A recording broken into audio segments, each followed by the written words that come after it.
What's the first song?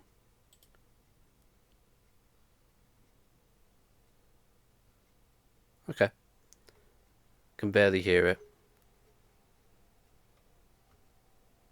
That's kind of on purpose, so.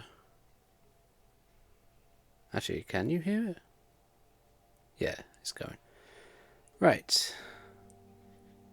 Oh, I love this track. The music is playing. I'm in the mood to share more opinions. Let's do this thing. This is another tier list stream, and today I am once again in the universe of Red versus Blue, and this time I've gone through the effort of making this tier list, focusing on major characters from RVB with some extra miscellaneous ones that I just want to include, either because I want to talk about them or because I just thought it would be funny to include them. So it's a simple setup, as you can see, and yeah, let's not waste any more time. Let's get to it. I hope the music isn't too loud. I've got it pretty low, so it should be fine. And yeah, let's do this thing. Red versus Blue tier list. I love this series. Let's see how many people I piss off sharing my opinions on the characters. Starting off with Sarge. The S-Dog himself. You just got Sarge. He's going in A tier. Also, because of how many characters there are, I'm just gonna go for it. I'm not gonna spend too much time talking about every single character. Sarge is a great character. He's really funny. You just got Sarged. Like, I don't really have much else to say. Yeah. Simmons. Simmons doesn't really get a lot to do in the story. He has some good, funny lines and dialogue, and don't get me wrong, I still think he's a great character. But Simmons really doesn't get much to do. Like, it's not really until Restoration, the last season of RVB, where he arguably gets some character development. Oh, Temple's theme. Good choice, Shuffle. Sorry, I'm going to keep getting distracted by the music at this rate. Simmons, he doesn't get the most development. He probably has the least character development out of the main Reds and Blues, aside from maybe Lopez. But I still think he's cool. I think he's fine. He has these moments. I'll put him in. I'll still put him in A. Now Griff. This is one I will spend a little time on. Griff has always been my favourite character since my introduction to the show. I've been watching RVB since... God, what year was it? What year was season 8? Late 2000s. Was it late 2000s? Yeah, late 2000s, right? Yeah, season 8 was like 2008, I think, actually. Revelation was the latest season of RVB when I started watching the series. It's the point I'm trying to make. And thank you, Shuffle, for deciding to load up this song while I talk about Griff. Very fitting. But yeah, Griff has been my favourite character since I first watched RVB. That hasn't changed. That's never changed. I've never considered another character. He doesn't get the most development in the early seasons, but I always thought he was the funniest. I always thought he had some of the best lines. And maybe it's just me, but watching RVB for the first time, even way back when, watching through Blood Gulch Chronicles, Recollection Trilogy, the Freelancer Saga, the Chorus Trilogy, yeah, I think Griff was a great character. And even though he never got that much focus on story development stuff, I personally think in the background, Griff was one of the best characters, or one of the most reliable characters from the Reds and Blues. Like, you could always rely on him to be there. You may not look at it at first glance with him being labelled as the lazy one, but seriously, Griff, even without the story focusing on him until like season 15, as far back as the Blood Gulch Chronicles, there was more to him than just being labelled as, again, the lazy character, and he's just there to be made fun of by Sarge and Simmons and just be bossed around by Sarge and just treated like shit sometimes. Like, if Griff wasn't lazy, Griff would probably be the most competent soldier from the Reds and Blues, I feel. That was the only thing that was holding him back, himself. So, with all that said, I don't think it should be a surprise that I'm going to put Griff in S tier because he is my favourite character. And again, even when the plot doesn't focus around him most seasons, I just think Griff he does a lot to contribute in every season he's in. And yeah, he's a good friend. He's a good friend. He'll insult you, but he'll still help you. That's the type of person Griff is. Donut. He's just funny. I'm just going to be simple for this one. He's just funny. He's great. Lopez.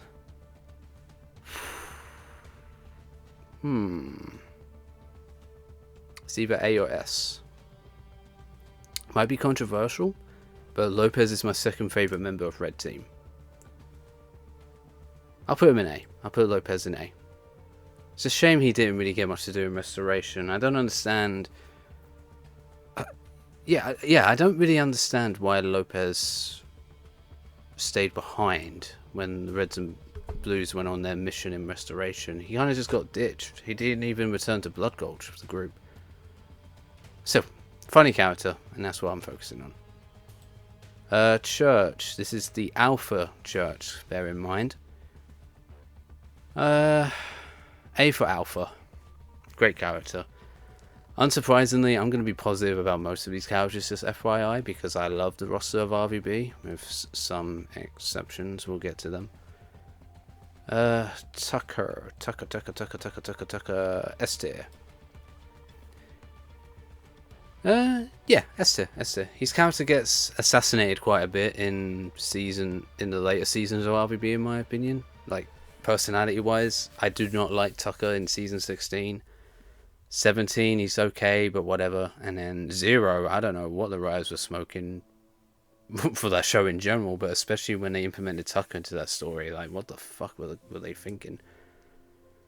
But focusing on the more positive side, Tucker's a great character.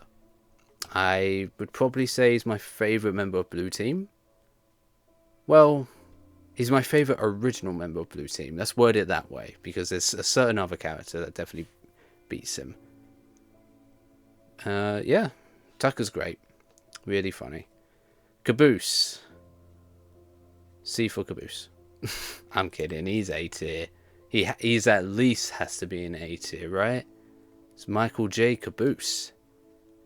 Can't go wrong with him. He's just funny. Like Donut, he's just funny. The fans love him. I love him. Sharing about the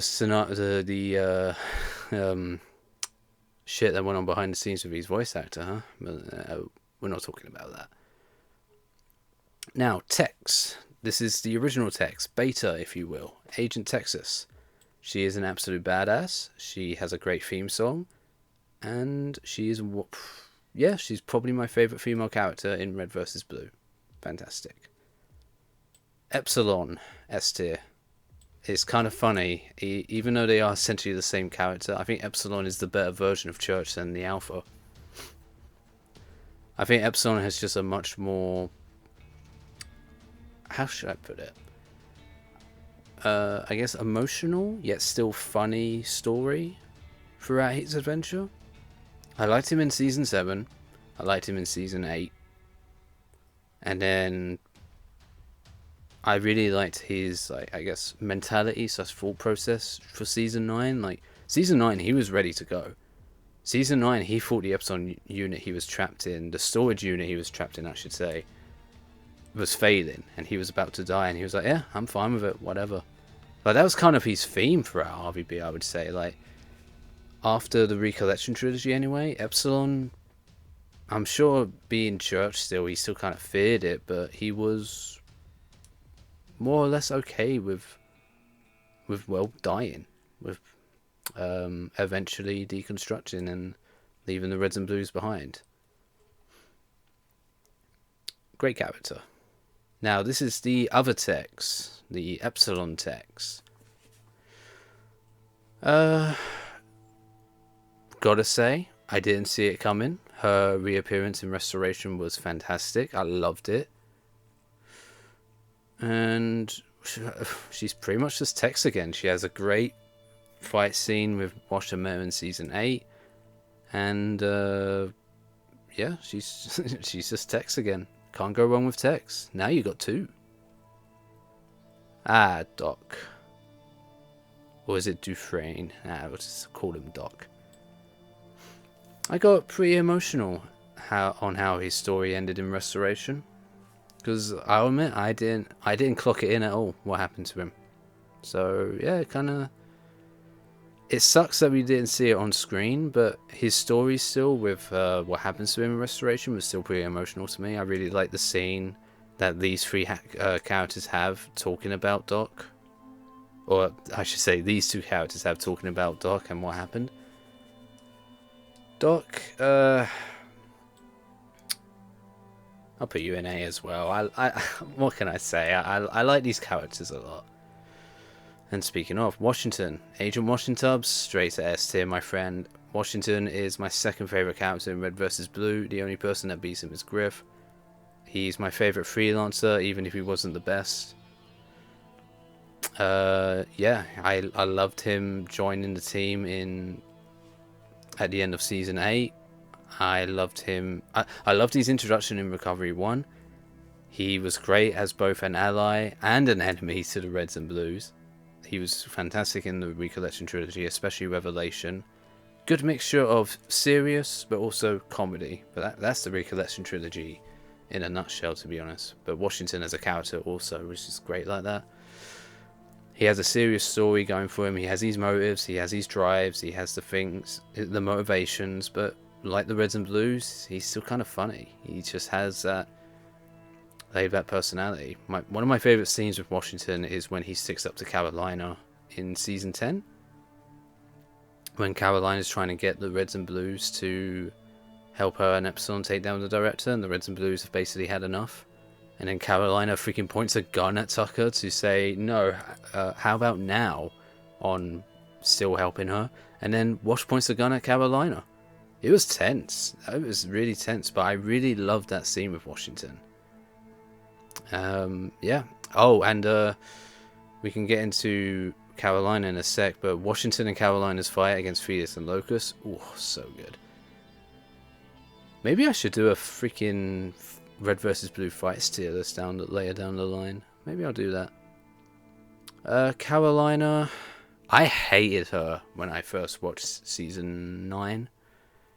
I have a clear memory of hating Carolina when I first watched Season 9.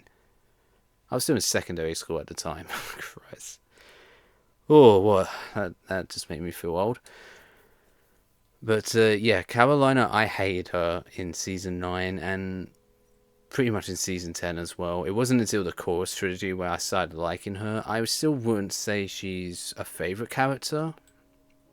I think we've got our first B tier. B tier is still good, by the way, but I don't care for her as much as these characters, even as the seasons went on.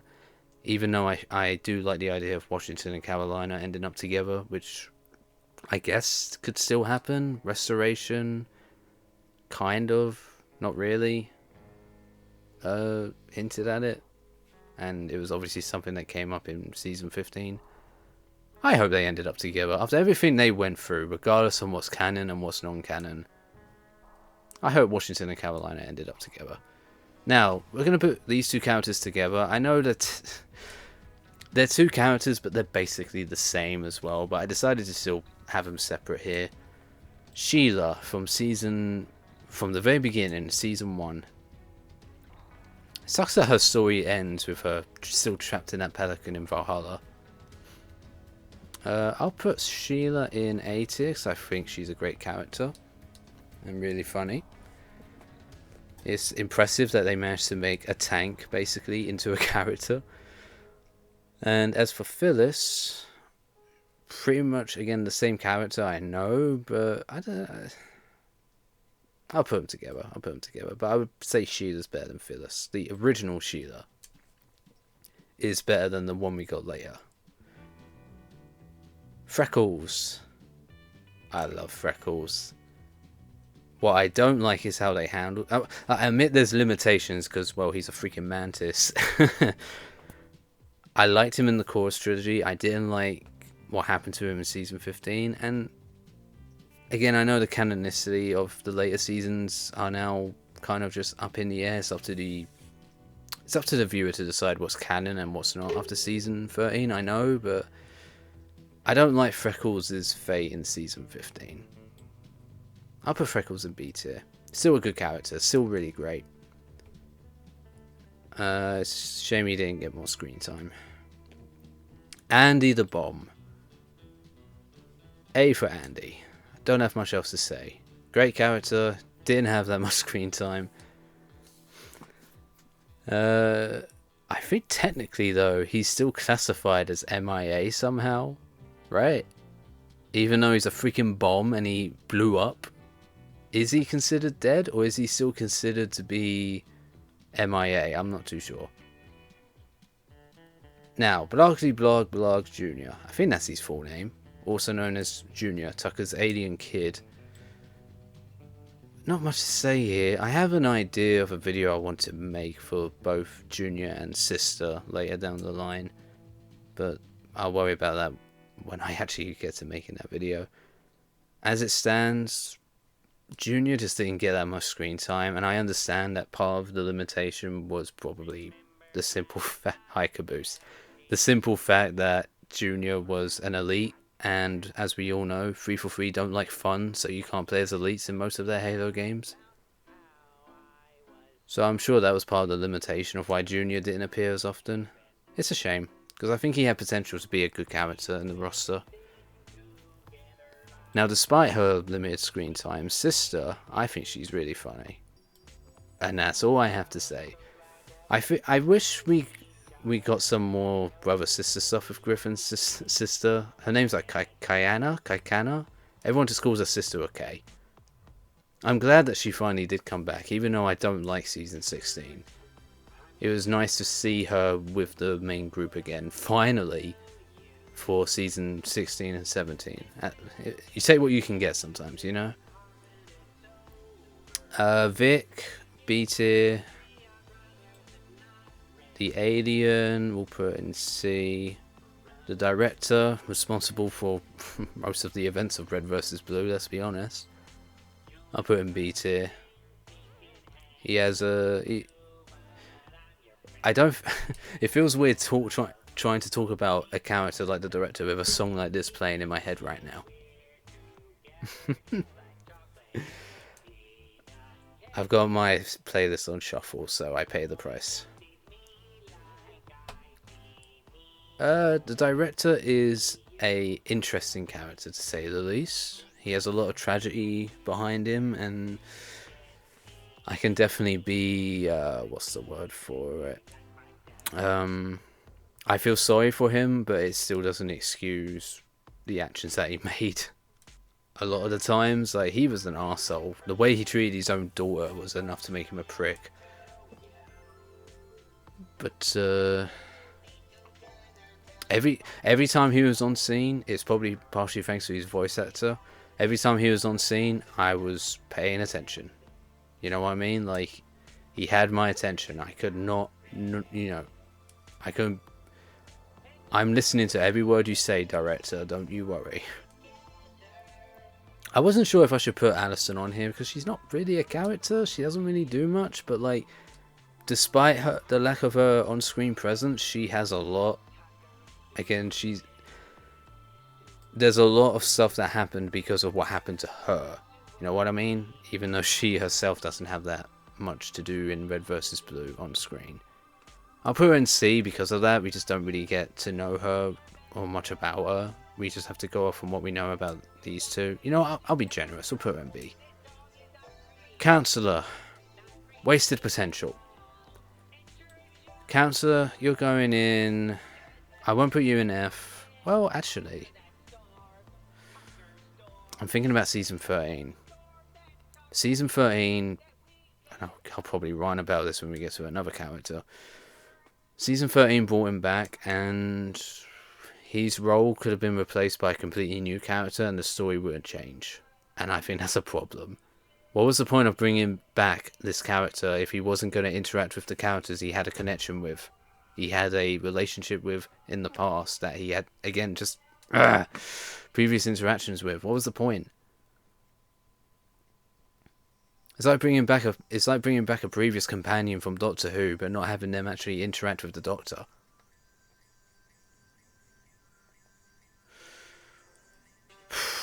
I'm tempted, but I won't. I won't put you in F. I'll put you in C, because I think he can make for a somewhat menacing villain, or at the very least a villain that you shouldn't underestimate. Because that was established in the first episode of season 13. I remember that, not Locust, I think it was Jackson or one of the other space pirates. They come in to talk to Felix and Locust, and it's just like he doesn't look like he's really much, but he was smart enough to figure out what was going to happen before you guys pulled your little trick and killed all those other people, so he might be useful. The chairman, Malcolm Hargrove, you're in F. You are a terrible person, and you deserve to rot in prison. I don't have much else to say about you. I don't really care about you. Captain Butch Flowers.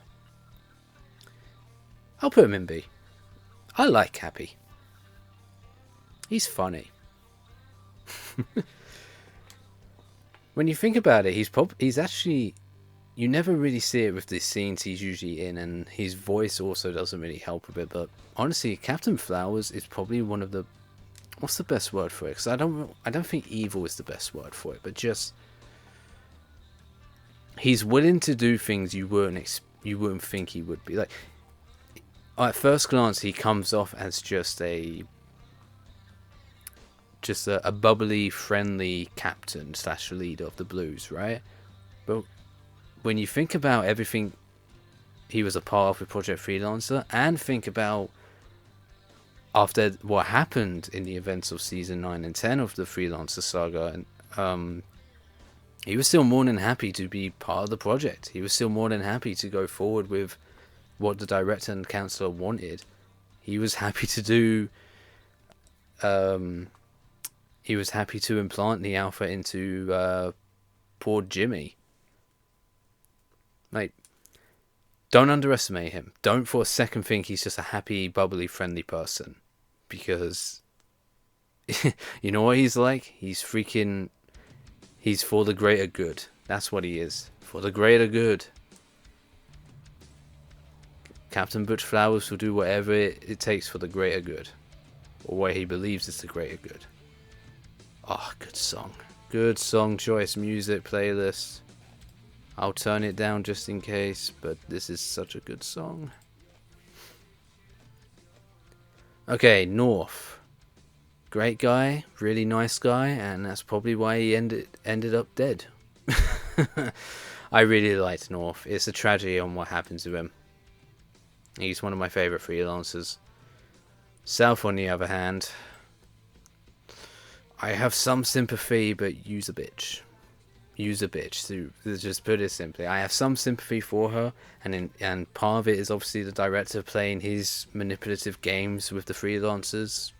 But at the end of the day, it was still her choice, right? She still chose to let her brother get killed, right? Like, we never see it on screen, but the implication is that she could have helped her brother, but she chose not to. Her brother was put in a situation where he'll be killed, and she did nothing about it. She probably put him in the situation in the first place.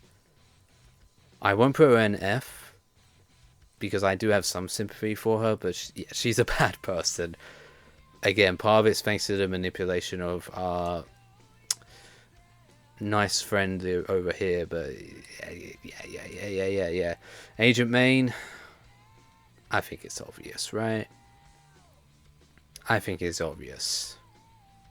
The meta is one of my favourite characters in Red vs. Blue.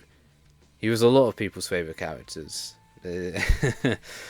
And going back to what I was saying about Revelation before, Wash and Meta as villains, working as a duo, oh, that was so good in Revelation. They were such a threat. I mentioned this in a video I made before, talking about RVB episodes. It's a shame we couldn't have gotten a death battle with Washington and Meta against Felix and Locus, because I think that would be a great death battle. I wouldn't even care about who wins.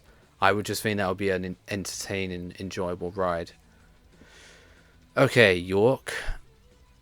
Another tragic character, thinking about his fate and everything that happened to him in Project Freelancer with the what ifs, what could have been with Carolina, for example. Nice guy, great character. I like him a lot. R.I.P. Knock knock. I think I would put Wyoming higher if, again, he had more screen time, and yeah, I think that's just it. Like, I like what we got with him. He's fun. He's a funny villain in the Blood Gods Chronicles, and yeah, I just think it's a shame he didn't get much to do in the Project Freelancer saga in season 9 and 10. He had his moments, and again, he was funny with his damn knock knock jokes, but this is one of the reasons why I was disappointed with season 14. I feel like season 14 had a great concept, but wasted it on a few episodes. We should have gotten some more episodes focusing on Freelancer. It doesn't help that the fucking trailer of season 14, I remember being really pissed off with this. The trailer for season 14 had the Freelancer characters in it. Like, all the Freelancers had at least one voice line in the trailer, right? And then there's not a single episode where Wyoming's in it. Actually, no, I tell a lie. I think he has one episode appearance, but he has no lines. So it's still just like, really? Come on. You hear the voices in the trailer, but they don't actually do anything in an episode. Come on, man. But still, I think Wyoming was a good character for what he was. 479er. The only bad thing about this character is the lack of screen time she got. It was a surprise to be sure, but a welcomed one when she had a brief scene in, what was it, season 15? And even more so in Restoration. So I'll put her in B tier, but honestly that's mainly because she just didn't get that much screen time. What little she had was great, but wasn't around enough to leave a great enough impact to be an A, in my opinion. Now we've entered the AIs. Gamma. I like Gamma. Not enough to be an A tier, but I still like him. Deceptive little prick. Knock knock, Judge. Let's put these two together. I'm just going to put these in C, because they're not really characters. Eta and Iota never really got to be developed as characters or anything really. Even the Epsilon versions that we saw in season 12, again, not even lines of dialogue. And I think that's a shame because, well, they were treated like twins. They were like brothers or sisters, or brother and sister. Like, they were treated as if they were like one whole AI divided into two, I think. Because I think the brief time we see them in season 6, they're like fused together, and we see them also fused together briefly in season 10 and 12 as well. I don't know what else I could say about them. Omega, A tier. I don't have anything else to really say. I like the more serious side of Omega in the later seasons, where we really got to see the angry side of him. But I think he was also great as a funny comedic villain in the Blood Gods Chronicles, especially when he's possessed Doc. Oh, and shout out to the headcanon episode in season 14. I really like that episode where Omega's jumping through all the different heads of the Reds and Blues. Funny shit. Delta. Out of all the AIs from Project Freelancer, Delta's probably the best one to have. Right? Like, sure, he might annoy you with some of the useless knowledge he might throw at you, but overall, Delta's probably the best AI to have from Project Freelancer. And talking about the best one to have, the worst AI to have from Project Freelancer is probably Sigma. Because, well, He's going to tell you to do shit. He's going to get you to do shit. He's all about that manipulation. Great villain, though. He's a good villain. I can understand why they decided to have him be the villain again in Restoration. Theta, oh, what an adorable kid. What an adorable, sweet kid. I'll put you in A, Thea, you're great. CT, tragic character. For two reasons. One, because of her story. Two, because for some reason she's the only character that got to use holograms in RVP. Holograms just couldn't be used for other characters, I guess. I don't know. Ah, we got Sarge's song playing now in the background. I hope that's a decent audio of it. I'll put CT in B. Now the other CT, the insurrectionist leader. I liked him enough.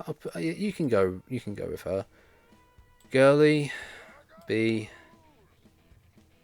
Sniper. He had a funny death, and it wasn't his fault either. It was a stupid ally that caused his death. I'll put him B as well. Now, these two. Let's talk about these two together, shall we? Let's talk about Sharkface first. I want to like Sharkface because he's a fucking guy that uses a flamethrower as a weapon. I still remember back in the day, looking at the RVB wiki back in when season 9, was the latest season of RVB. He was dubbed as the flamethrower guy in the minor character section of the Insurrection. What a simpler time that was. But now he's a main character, brought back for season 13, and I wasn't against it. It was kind of weird to suddenly turn this minor one-off character into, well, a full-on character. Like, I get it, and again, it could have worked.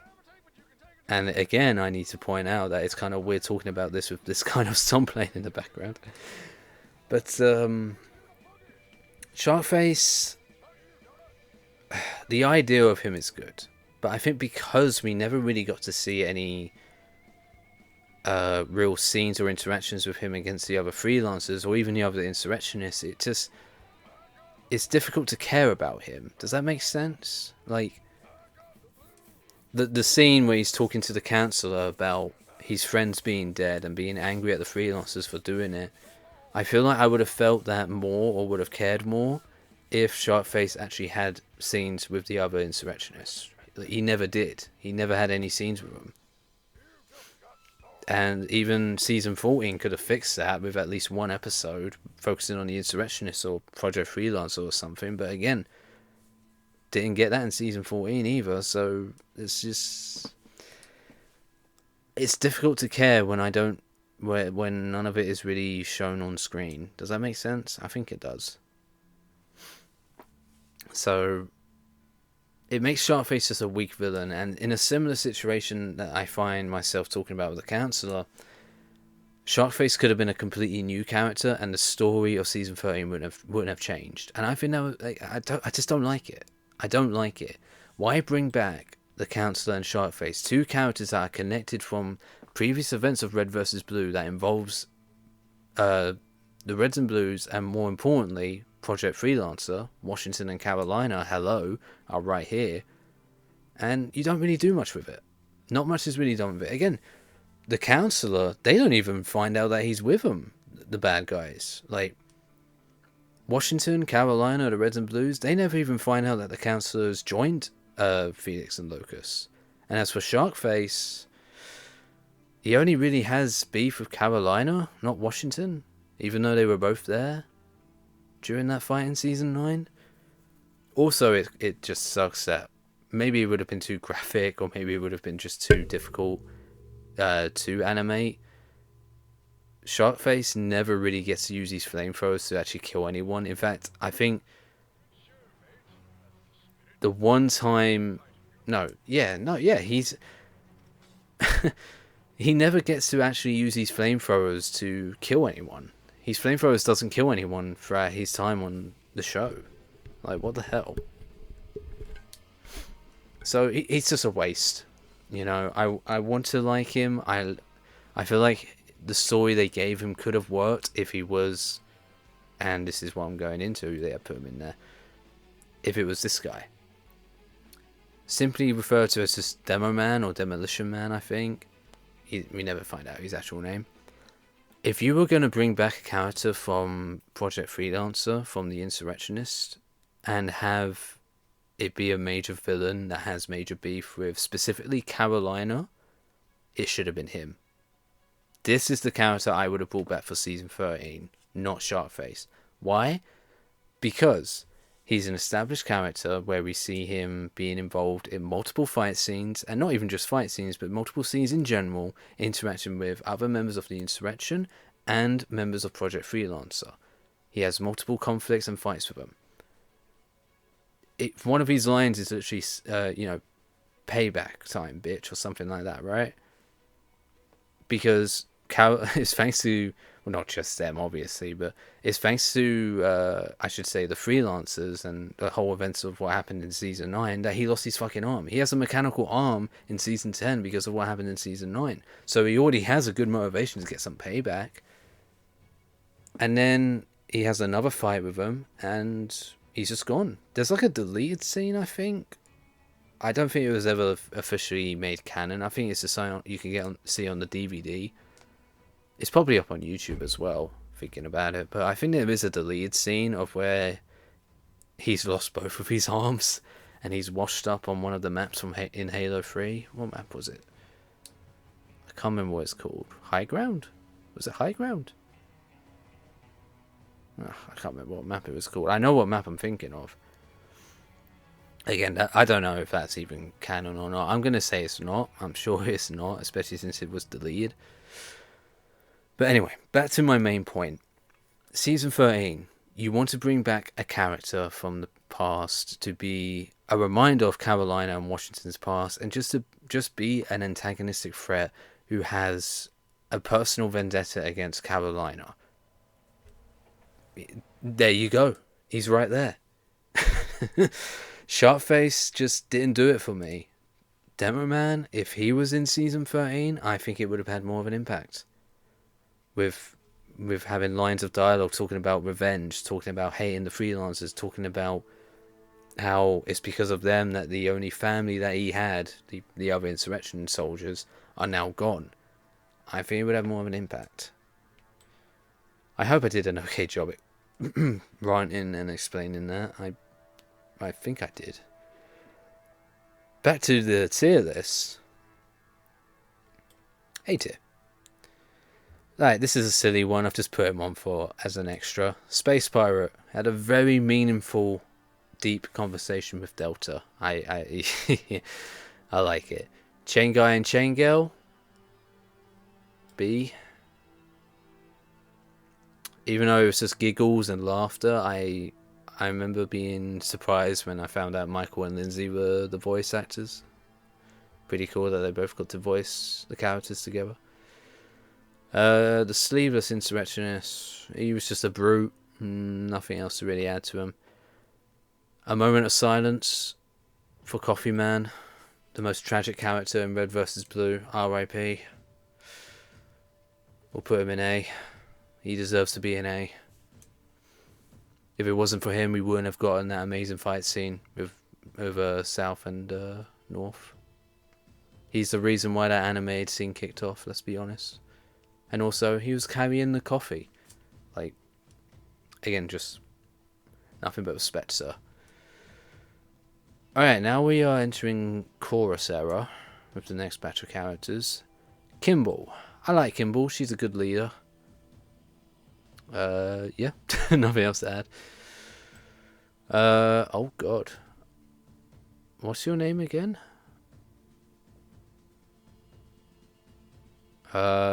Jensen, Bitters, Matthews. I've forgotten these two characters' names. Oh shit.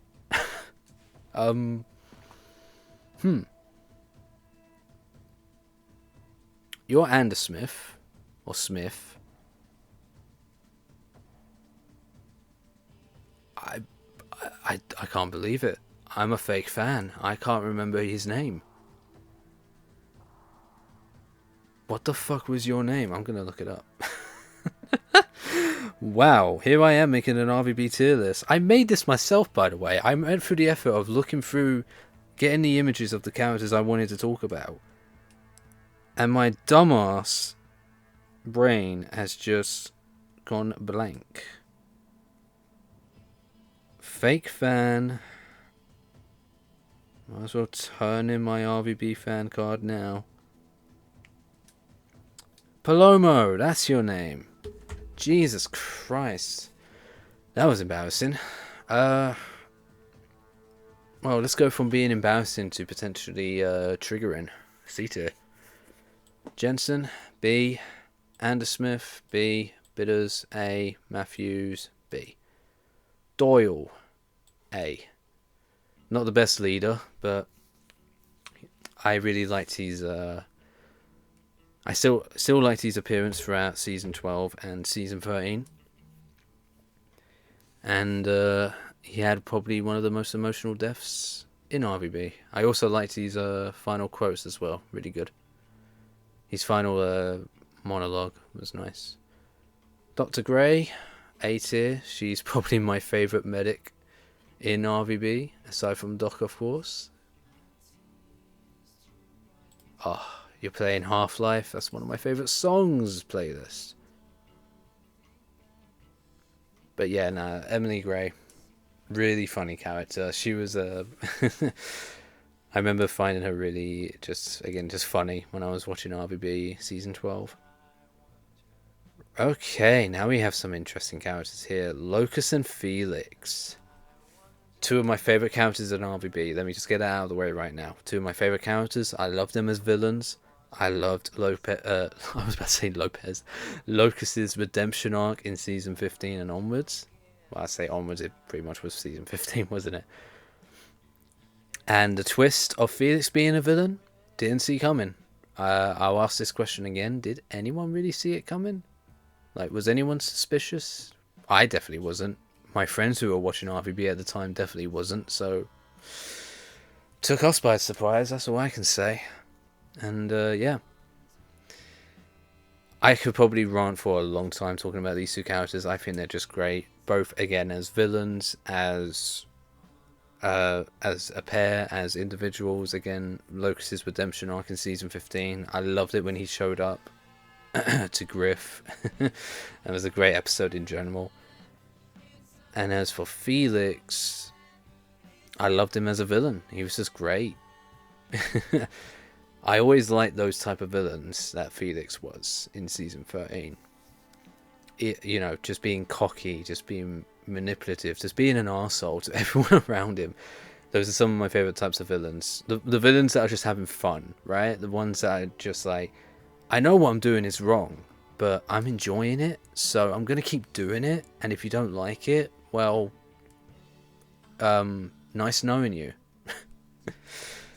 I'll make sure to be there for your funeral. And yeah, I also love Club Cool Consequences, the 3 episodes that focus on them in season 14. Good shit, good shit. So with all that said, I am happy to say that Locus and Felix deserve to be in S tier. Okay, this was the only space pirate I figured it was really worth mentioning. Minor character, wasn't that important. He pretty much just took charge when Felix and Locus wasn't around, but I still liked him, and I believe his name was Jackson. I'll put him in B tier. Nothing much to really say about him. I think he had the potential to be a more important character, honestly. But I still, for what he was, he served his purpose, right? He served his purpose for what it's worth. He was alright. I liked him. Right, now we get to the blues and reds. And it's kind of funny, I've got the blues and reds, but I've gone red and blue first. Yeah, whatever. First up is Biff. B for Biff. I feel sorry for what happened to him, and that's all there is to really say. Cronut. Eh. Surge. Meh. Gene. Meh. Lorenzo. Eh. Loco. Where did Coco come from? We'll do him first. Bucky, Temple. Temple had the potential to be a great villain, and to an extent, I think he is. I think he was a great villain for what story we had in season 15. Regardless on what we might think of season 15 as a whole, I would say overall Temple made for a good villain. He was a threatening villain, but he knew, again, he was like the Reds and Blues. He was a sim trooper. He knew he stood no chance against freelancers or other badass fighters. So he had to find other ways of dealing with them. Had to find other ways of killing them or just removing them from being an issue. I think as the story kind of falls apart later in the season, his arc as a villain falls apart in season 15.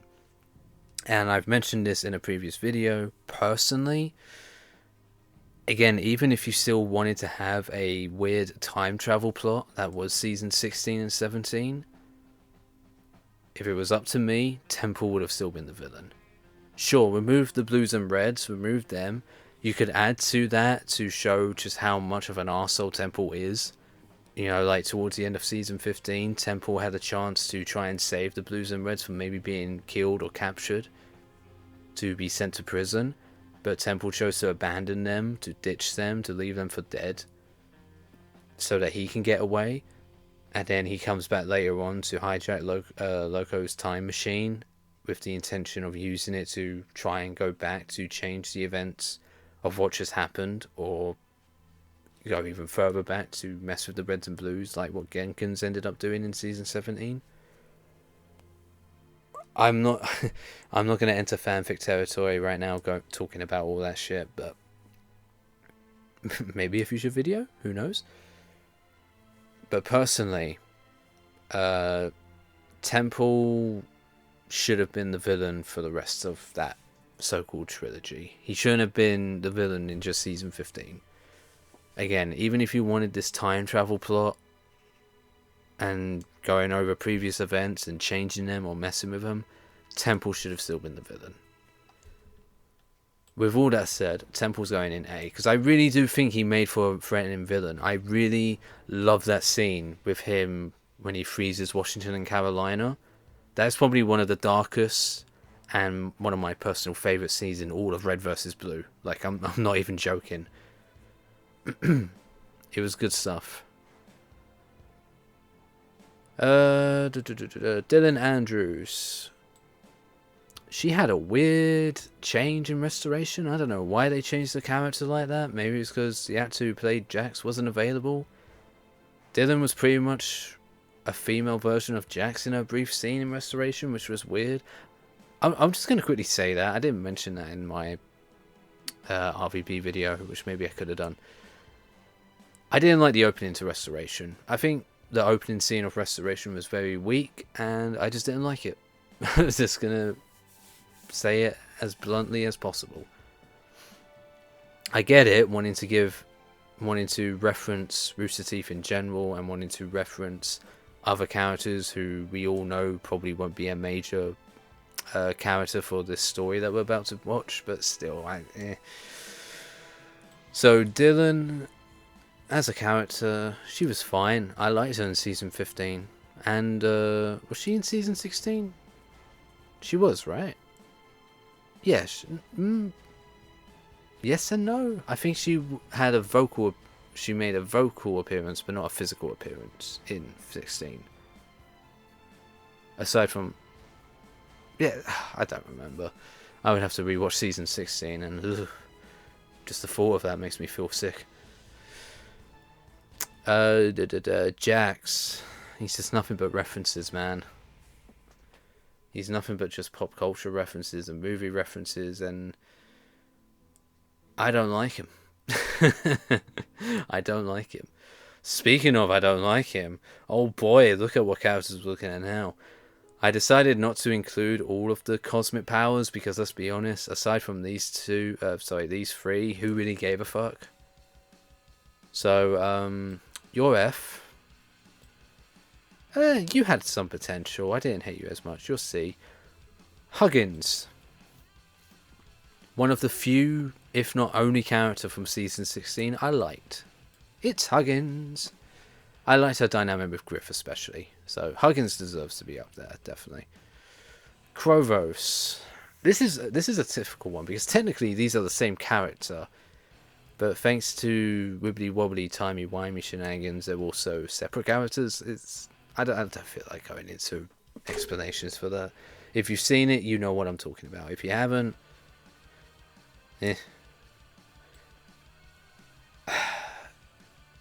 I think Krovos, specifically talking about her.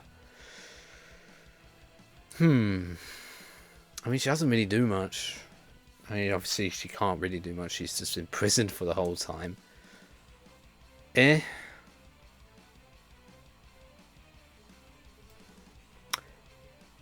Now, not being the biggest fan of him, but with that said, I think Genkins could have made for a fun villain. I mean, he was just crazy. He was just a crazy psychotic villain, similar to Felix, but a lot worse, and just a lot more crazy. You know, he's the kind of guy who wants chaos for fun. He's the god of mischief. So I wouldn't put him in F tier because I don't think he was terrible. I think Genkins made for an okay villain for what he was given, or what we were given as an audience with this story. So I'll put him in C. Now, the most exciting part of the tier list, the part I've been looking forward to the most. I can't wait to spend the next hour talking about this. Well, despite everything, I actually liked Axel. I thought Axel was okay, nothing great. I feel like I'm being very generous putting him in B tier, but I really don't think he was that bad. Raymond, F. You were not funny at all and you were useless. It was Axel, wasn't it? Axel I liked. His voice actor sounded shit. I did not like the way he sounded, but I didn't hate him, so I would be generous again and put him in B. That's going to piss some people off seeing any of these characters in B tier, I'm sure. Well, rest assured, Agent 1 isn't going in there because she was rubbish. Another B tier, because I liked Faye/East. I think her story was at least interesting, even if it wasn't implemented well, or it still was just kind of just written poorly, with Zero being shit in general. Diesel. It was Diesel, right? Zero. Oh, I wanted to like Zero. Yes, Ben, you did want it to like Zero, but Zero clearly didn't want you to like it. I'm talking about the character, not the series, not the season. Zero, the character, I wanted to like him because I think he had the potential to be a great villain. Yet again, just like I was saying with Genkins, there was a few episodes where I really liked the dialogue he was given, and I could tell that the voice actor, I think it was Chase Young, Chase something, was it Chase? Chase something. Let me just quickly check,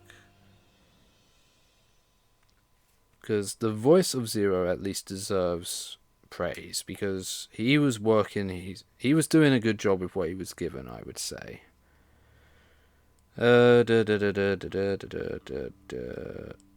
Zero.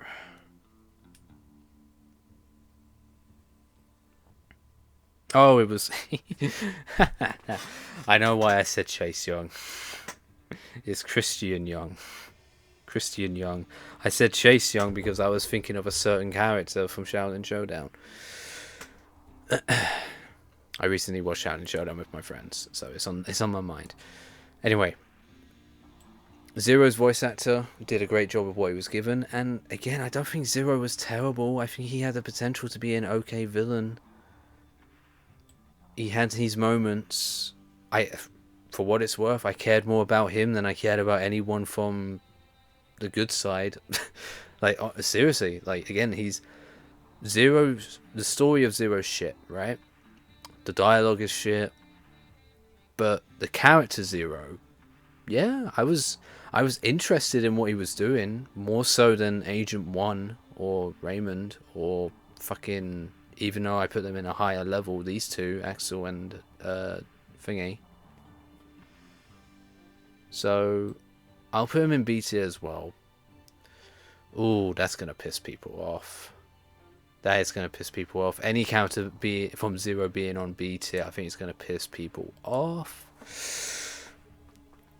But we're not focusing about the whole story they're in, alright? We're focusing on the character specifically, and despite the shitty dialogue and the shitty story they were in, I still think they were okay characters. That's my thing with any media, with any fictional story. Even if the story's shit, if you somehow make me still at least interested or care about some of the main characters, I may still find some reason to enjoy, or at least power through and watch through whatever story you're trying to tell me.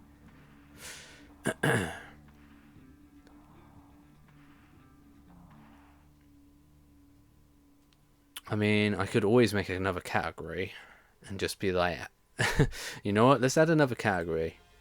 I think that'll make it a bit better. Yeah, let's add another row. And we will call it had potential. And we'll just put it there. Oh, I made two. Why do I always do this? Oh, I see what I've done. Okay, so that's F. And then this one is had potential. So there we go. We got a new category now. These are the characters that, well, had potential. They could have been better. They could have been great.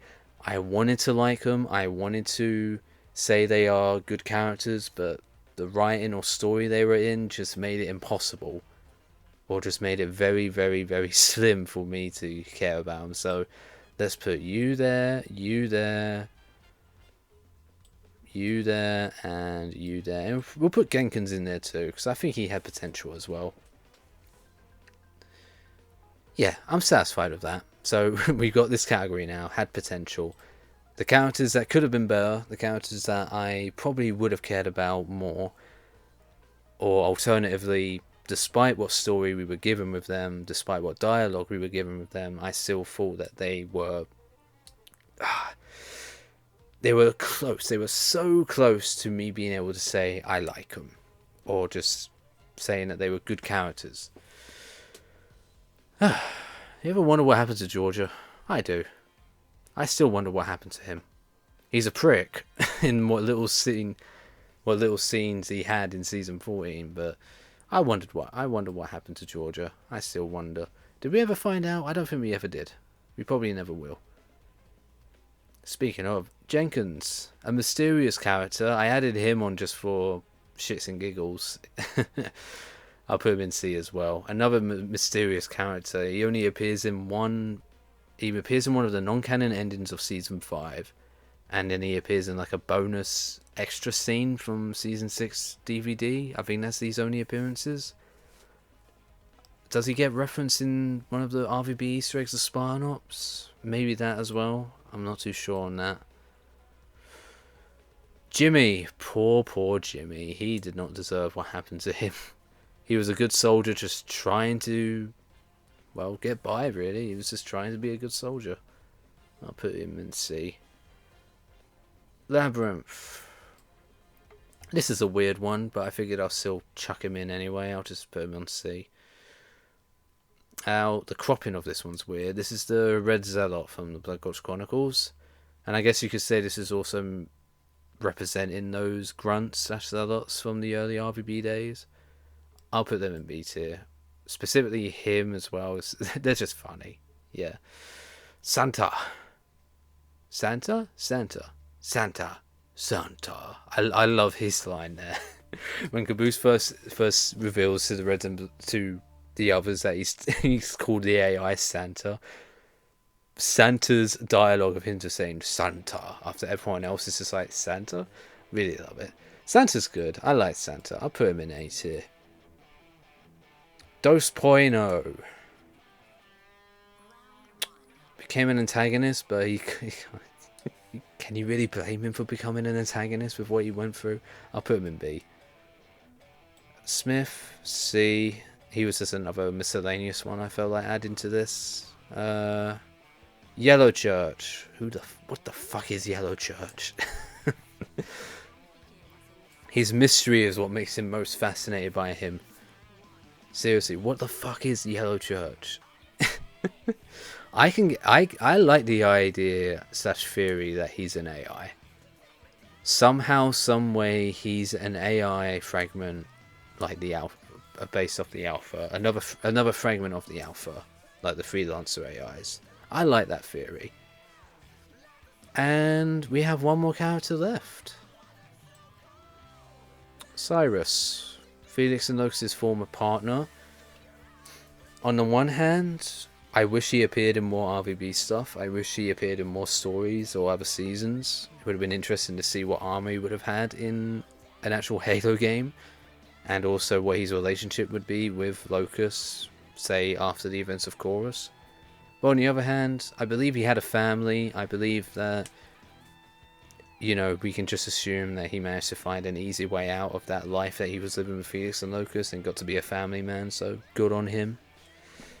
Either way, I love Cyrus. I found him really fascinating in the only 3 episodes he was in. I think Cyrus was a great character.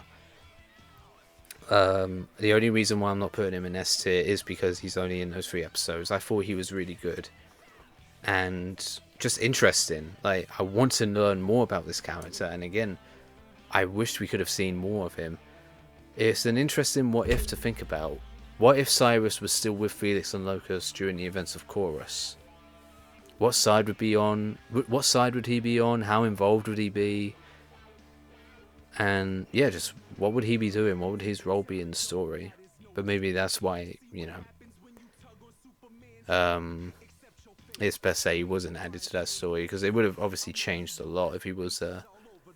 But yeah, again, whether it be in season 15 or if there was another season like season 14, that was just a bunch of short stories and episodes. I feel like it would have been cool if Cyrus made an appearance. But yeah, I think that's it. I'm done. This is the longest tier list stream I've done so far. Red vs. Blue is a series I'll always enjoy, despite its ups and downs. So I knew that eventually I would do a tier list on it. And yeah, this is it. I'm going to just leave it there. There's no reason to do what I did before with previous tier lists. I'm just going to leave it as is. You can see where all the characters are. I can't wait for seeing the odd person commenting saying, what the fuck is wrong with you? Why is X in X tier? But yeah, we're gonna end it there. Fitting that the song ended like that. I will end the stream now. I had a nice long rant talking about Red vs. Blue. It was fun. Won't be the last time I do that.